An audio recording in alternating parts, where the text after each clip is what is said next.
Assalamualaikum warahmatullahi wabarakatuh. Perkenalkan saya Zahratu Albilqis Jasmin Anwar dengan NIM 2410911120027 dengan dosen pengampu Dr. Oski Iliandri MKes. Pada kesempatan kali ini saya akan menjelaskan mengenai anatomi kardiorespirasi dan juga anatomi klinisnya. Masuk di bagian respirasi, pembagian secara anatomisnya itu ada dua, yaitu traktus respiratoris superior dan juga traktus respiratoris inferior. Adapun traktus respiratoris superior terdiri dari nasus, sinus paranasalis, paring dan juga laring. Adapun traktus respiratorius inferior itu terdiri dari trakea, bronkus, bronchioris terminalis, bronchiolus respiratorius, ductus alveolaris, saccus alveolaris dan juga alveolus. Kemudian kita masuk ke bagian traktus respiratorius superior, bagian nasus ya. Jadi ini adalah nasus externus, adalah yang kelihatan dari luar. Kemudian di tengah-tengah yang bisa membagi hidung menjadi dua lubang itu namanya septum nasi. Jadi ada kartilago di sini. Kemudian ada lubang hidung kita itu namanya adalah nares. Nah, di sini. Kemudian ada pembatas di sini namanya coana. Kemudian kita masuk ke bagian laring. Jadi laring itu terdiri dari kartilago yang tidak berpasangan dan juga kartilago yang berpasangan. Adapun yang berpasangan itu ada kartilago epiglottica, thyroidea dan cricoidea. Kemudian adapun kartilago yang berpasangan itu ada kartilago arytenoidea, cuneiform dan juga corniculata. Nah, ini laring dari tampak posterior. Ini supraglottic space itu ada yang di atas, kemudian ada transglottic space ini di bagian tengahnya, kemudian ada subglottic space itu yang di bagian bawahnya. Kemudian kita masuk ke traktus respiratorius superior bagian nasus externus. Ini adalah bagian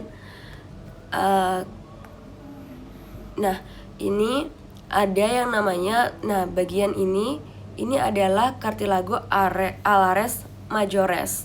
Dia jamak karena ada dua. Kemudian ada crus lateral cartilago alaris major dan juga crus medial cartilago alaris major. Ini yang di bagian tengahnya. Kemudian untuk di bagian dahi itu namanya os frontal. Kemudian di bawahnya itu ada os nasal dan juga ada processus frontalis ox maxillaris di sebelah sini. Di bawahnya itu juga bermuara sinus maxillaris. Kemudian ini ada cartilago nasales lateralis jamak. Dia ada dua ya, di bagian hidung sebelah kanan dan juga sebelah kiri. Kemudian di sini ada cartilaginous alaris minores, dia juga jamak, ada dua. Kemudian ada cartilago septinasi di sebelah sini. Kemudian kita ke bagian traktus respiratorius superior, yaitu nasus internus. Nah,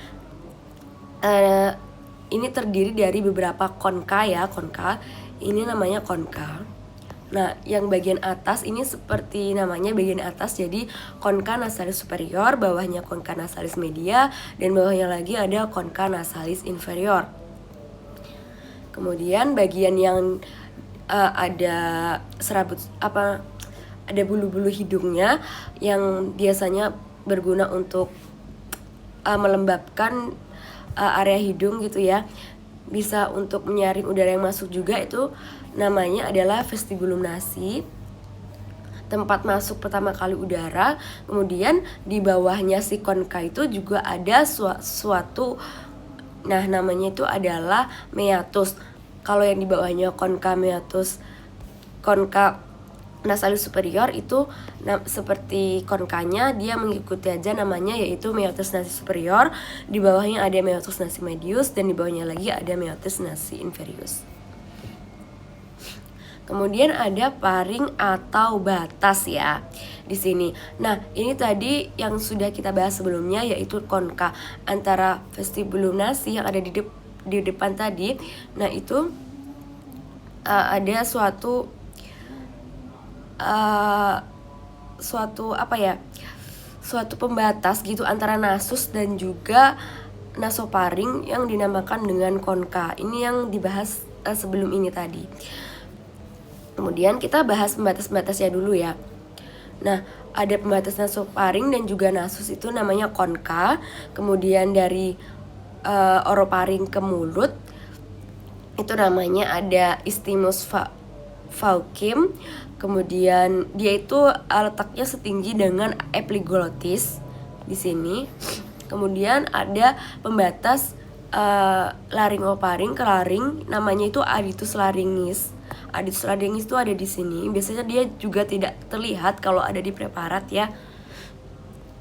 Nah, kemudian ini ada isthmus pharyngealis atau self palatum mole. Dia ada di sini. Kemudian kita lanjut ke nasofaring. Di nasofaring itu tampak posteriornya seperti ini dan juga tampak lateralnya seperti ini ya. Ini konka kalau misalnya dilihat dari tampak posteriornya ya. Kemudian ini ada palatum mole. Kemudian ada ostium pharyngeum tuba auditivae, itu yang sebelah sini ya teman-teman, kayak kecil ini. Ada torus tubarius dengan tonsilla tubae, itu sebelah sini. Kemudian ada processus pharyngeus atau fossa rosenmuller, itu di sebelah sini. Dia bermuara sebelah sini. Kemudian ada plica salpingopalatina, itu di sebelah sini. Kemudian ada plica salpingopharyngea, ada di sebelah sini. Terus ada torus levatorius, ini di sini ya. Nah, kemudian kita masuk ke orofaring dan ring of Waldeyer. Nah, ring of Waldeyer itu apa? Jadi dalam orofaring yang tampak posterior itu kan ada palatum mole di sebelah sini. Ini apa guys? Ini tuh lidah. Jadi kayak yang kita biasanya kelihatan di atas seperti gelantungan. Nah, itu dia tepatnya ada di orofaring. Kemudian tampak anteriornya. Nah, ini kelihatan biasanya kalau kita sedang membuka mulut gitu ya. Yaitu di bagian atas ini, nah di hijau ini namanya arcus palatoglossus. Terus yang bagian bawahnya ini namanya arcus palatopharyngeus. Kemudian nah bagian yang fossa tonsillaris berisi tonsilla palatina di antara dua arcus. Seperti ini ya. Ini sudah ada petunjuknya juga. Nah, jadi ring of Waldeyer ini terdiri dari tonsilla palatina, tonsilla pharyngea, tonsilla tubae, dan tonsilla lingualis. Kemudian ada laryngofaring. Nah, ini untuk tampak posteriornya seperti ini. Aditus laryngis. Biasanya dia tidak terlihat kalau di preparat ya. Terus ada renessus piriformis penghubung antara laryngeopharyngeus. Nah, tampak superiornya seperti ini. Ini untuk tampak lateralnya ya. Kemudian kita ke jaringan lunaknya. Nah, ini untuk tampak posteriornya. Nah, aditus laryngis itu yang mana ini? Di atas ini namanya aditus laryngis. Kemudian di bawahnya ini ada vestibulum laryngis. Terus ada di sini. Nah, lubang ini. Nah, ini namanya ventriculus laryngis. Kemudian di bawahnya lagi itu ada cavitas laryngis. Nah, di atasnya itu ada plica vestibularis. Kemudian ini kalau tampak superior ya, dia terlihatnya seperti ini. Ada plica vestibularis yang ini. Dan di bawahnya yaitu plica vocalis. Ini yang sebenarnya itu yang plica vocalis. Nah, kalau diumpamakan sebuah gelas ya, aditus laryngis ini seperti bibir gelasnya di atas, kayak apa ya? Yang pertama kali ada gitu di atasnya tuh namanya aditus laryngis. Di daerah laring, dia bibirnya laring itu aditus laryngis. Kemudian kita masuk ke trakea. Nah, trakea ini dia punya kartilago. Kartilago yang biru-biru ini namanya kartilago, yaitu kartilago trachealis. Nah, kalau misalnya jamak dia namanya adalah kartilago trachealis. cartilaginous tracheales. Kemudian, nah, di antara kartilago yang banyak itu tadi ada ligamentum ya. Namanya ligamentum annularia yang ini, yang putih-putih ini. Yang biru ini kita asumsikan sebagai cartilago trachealis, yang putih-putih ini yaitu ligamentum annularia. Kemudian dia akan bercabang ini seperti ini menjadi bifurcatio tracheae. Nah, percabangan itu ini namanya bifurcatio tracheae. Tapi kalau misalnya dari dalam, dia namanya berubah menjadi carina. Kemudian dia itu akan bercabang menjadi bronchus principalis sinister dan juga bronchus principalis dexter. Dan nah, ini dia akan bercabang lagi di mana bronchus principalis pulmodexter dan juga ada bronchus principalis yang sinister ya. Nah, ini. Kemudian dia akan bercabang lagi, si bronchus principalisnya itu tadi menjadi bronchus lobaris. Dia itu ke lobus pulmo. Kalau misalnya di kanan, dia ada 3. Ada yang superior, media, dan juga inferior. Kalau misalnya di kiri, dia ada 2. Yang untuk lobarisnya ini, itu ada yang superior dan juga media. Ini media, ini superior. Kemudian bronchus lobaris ini masih bercabang lagi menjadi bronchus segmentalis ke segmen pulmo ya dia.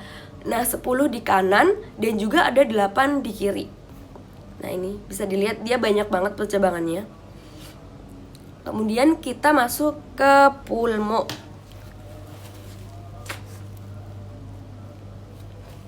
Nah, di pulmo ini dia punya bagian ya.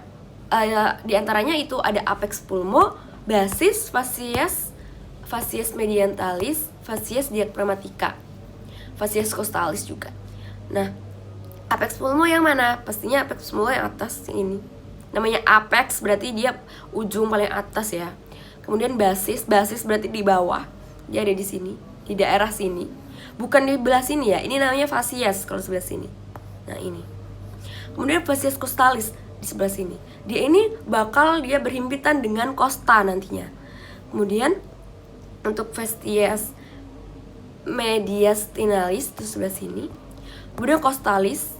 Nah, ini costalisnya seperti tadi. Terus facies diaphragmatica itu ada di bawah dia. Nah, di bawahnya ini langsung diafragma. Nah, diafragma itu di bawahnya facies costalis ini tadi. Nah, seperti ini gambarnya. Kemudian respirasi sudah selesai, kita akan membahas mengenai kardiovaskular.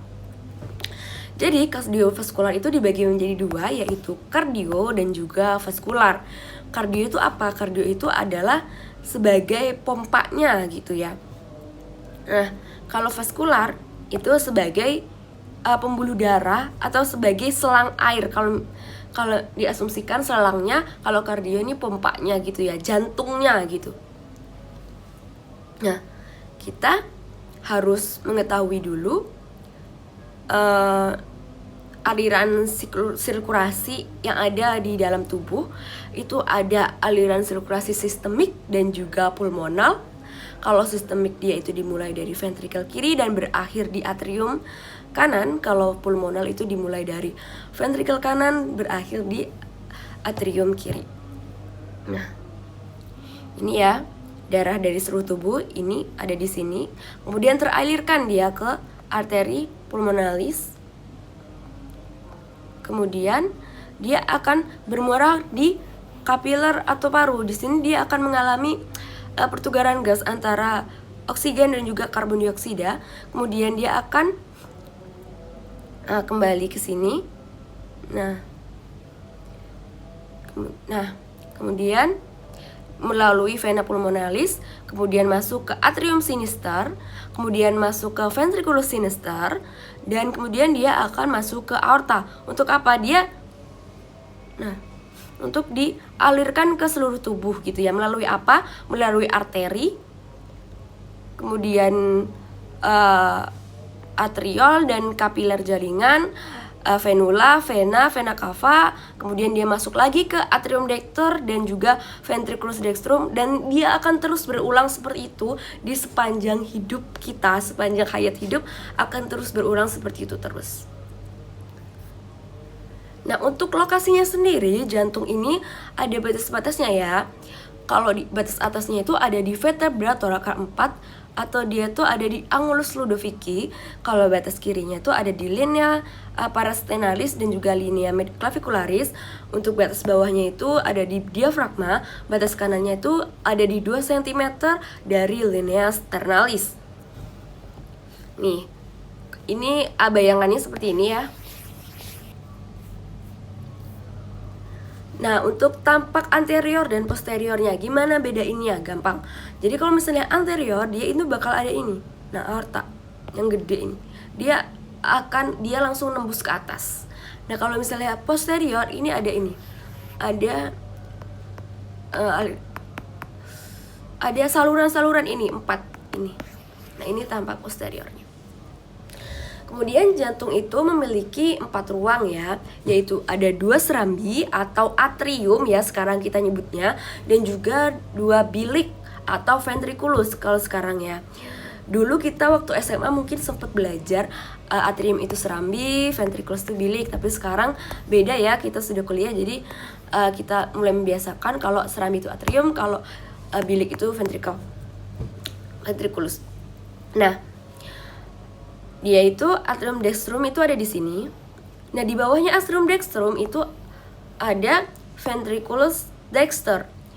Nah, di sebelah kiri itu ada ini adalah atrium sinistrum. Bawahnya of course dia adalah ventriculum sinistrum.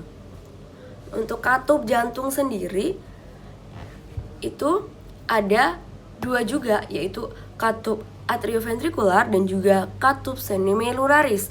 Kalau atrioventrikular itu dibagi menjadi 2 lagi, yaitu ada katup tricuspidalis dan juga mitralis. Kalau yang semimeluraris itu dibagi 2 lagi, yaitu ada valva aorta dan juga trunci pulmonaris. Ini ya aorta, ini pulmonalis, ini mitral, dan ini tricuspid. Ada 3, ini ada 2. Ini valva aorta, ini trunci pulmonalis. Nah, dia ini valva ini dia punya valvula atau kayak bagian-bagian pembaginya gitu. Nah, kita contohkan aja ya di sini ada bagian tricuspidalis. Nah, kalau di bagian atas itu namanya cuspis anterior, sesuai namanya ya, di depan ya, anterior valva tricuspidalis. Kemudian yang bagian belakang valvulanya ini namanya cuspis posterior valva tricuspidalis. Kemudian yang di ini namanya cuspis septalis valva tricuspidalis. Ini tampak dari superior. Jadi katup ini adalah suatu pemisah gitu ya antara atrium dextrum dan juga ventriculus dexter, agar aliran darah itu searah dengan atrium ke ventrikel. Serta darah yang sudah masuk ke ventrikel tuh tidak akan bisa kembali ke atrium, seperti yang kita pelajari sebelumnya, bahwa darah itu kan mengalir dari atrium ke ventrikel. Nah, biar dia itu nggak balik ke atrium lagi, maka darah dia tuh butuh katup. Nah, katup inilah yang dinamakan dengan valva. Kemudian kita masuk ke lapisan ya, ke lapisan perikentrium. Nah, dia itu terdiri dari beberapa lapisan, yaitu perikardium fibrosum, perikardium serosum, dan juga di antara keduanya itu ada suatu ruang ya, namanya cavitas perikardia. Kemudian, nah ini, kalau fibrosum dia itu lapisan yang paling luar, biasanya dia itu kasar. Kemudian ada perikardium serosum. Nah, dia ini terdiri dari 2 ya, yaitu perikardium lamina parietalis dan juga perikardium serosum lamina visceralis. Ini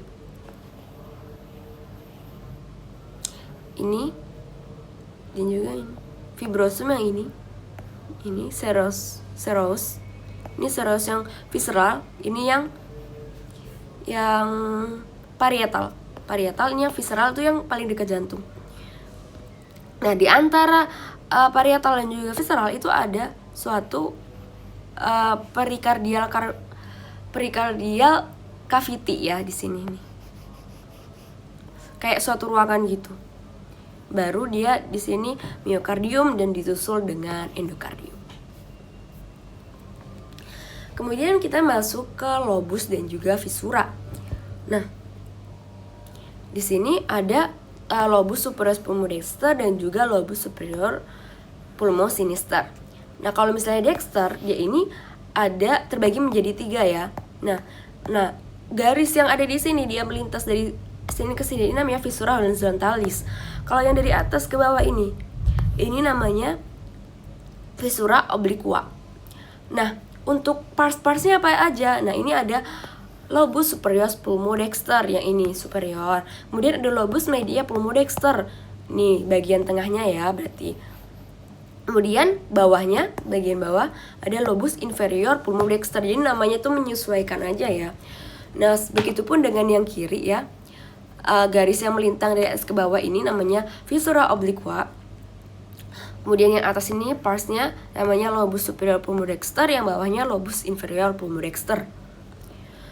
Kemudian ada hilum pulmonis ya di dalam pulmo itu tadi. Nah, hilux pulmonis itu isinya apa aja? Itu ada bronchus principalis dexter, artery pulmonalis dextra, dan juga vena pulmonalis dextra. Jamak ini. Nah, itu sesuai apa namanya aja ya. Berarti kalau di kanan dia dextra, kalau di kiri dia sinistra. Kemudian ada pleura atau pelindung jantung gitu. Ada pleura visceralis, dia yang paling dekat dengan jantung. Pleura parietalis, dia yang paling luar. Dan juga cavitas pleura, dia itu ruangan di antara pleura visceralis dan juga pleura parietalis. Kemudian kita masuk ke anatomi klinisnya. Jadi ada tetralogy of Fallot. Nah, tetralogy of Fallot ini adalah suatu kelainan jantung bawaan yang kompleks, terdiri dari 4 kelainan utama pada jantung. Nah, tetralogy of Fallot ini menyebabkan aliran darah dari jantung ke paru-paru terhambat dan percampuran darah oksigen rendah dengan darah beroksigen tinggi, sehingga menurunkan kadar oksigen dalam tubuh. 4 komponen utama tetralogy of Fallot ini ada pulmonary stenosis, yaitu penyipatan katup pulmonal atau area tepat di bawahnya. Stenosis valvular atau subvalvular yang menghambat aliran darah dari ventrikel kanan ke paru-paru dan meningkatkan tekanan darah jantung kanan. Nah, kemudian ada yang kedua yaitu ventricular septal defect. Kemudian ada overriding aorta dan juga right ventricular hypertrophy. Ini ya gambarnya, bisa dibaca.